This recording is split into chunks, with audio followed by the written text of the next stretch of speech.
दोस्तों, कहा जाता है जैसी संगत वैसी रंगत।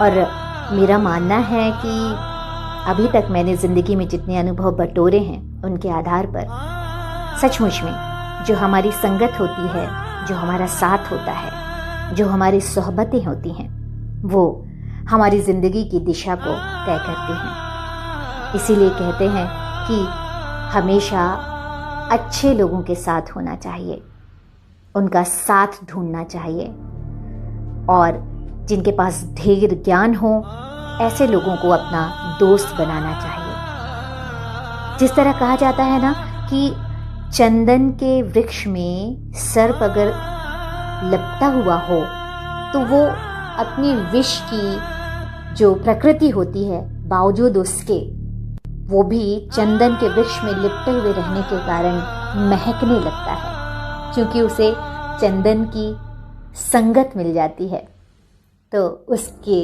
भीतर महक आने लगती है। संगतें हमारी ज़िंदगी में हमें बहुत सारे मकाम दिलाती हैं और मेरी जो कविता है वो इसी बात पर आधारित है जिस पे मैं पूरा का पूरा यकीन करती हूँ। गौर से सुनिएगा। शीर्षक है सोहबतें। सोहबतें हों बेहतर तो शोहरत मिल ही जाती है। सोहबतें हों बेहतर तो शोहरत मिल ही जाती है। जर्रे को भी खाक से फलक की रवानी मिल ही जाती है। सोहबतें हों बेहतर तो शोहरत मिल ही जाती है। जर्रे को भी खाक से फलक की रवानी मिल ही जाती है। एक बूंद आब की सागर की हस्ती हो खारी हो ही जाती है। वही बूंद आब की दरिया में मिल मीठी हो ही जाती है।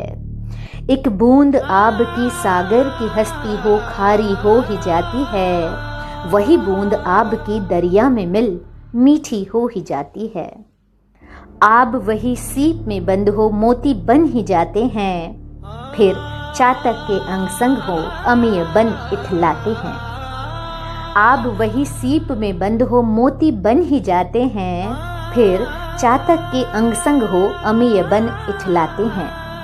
कभी नर्म लचकती शाखों में ढल शबनम हो ही जाते हैं। कभी आंखों में उतर यही आब अश्क बन ढल भी जाते हैं।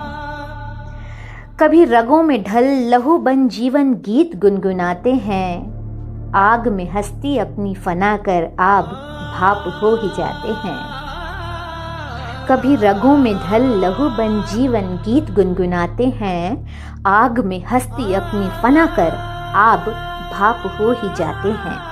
और यही आब धरती से मिल हरियाली की गोद भर ही जाते हैं। और यही आब धरती से मिल हरियाली की गोद भर ही जाते हैं। सोहबतें हों बेहतर तो वजूद भी निशानी बन ही जाते हैं। सोहबतें हों बेहतर तो वजूद भी निशानी बन ही जाते हैं।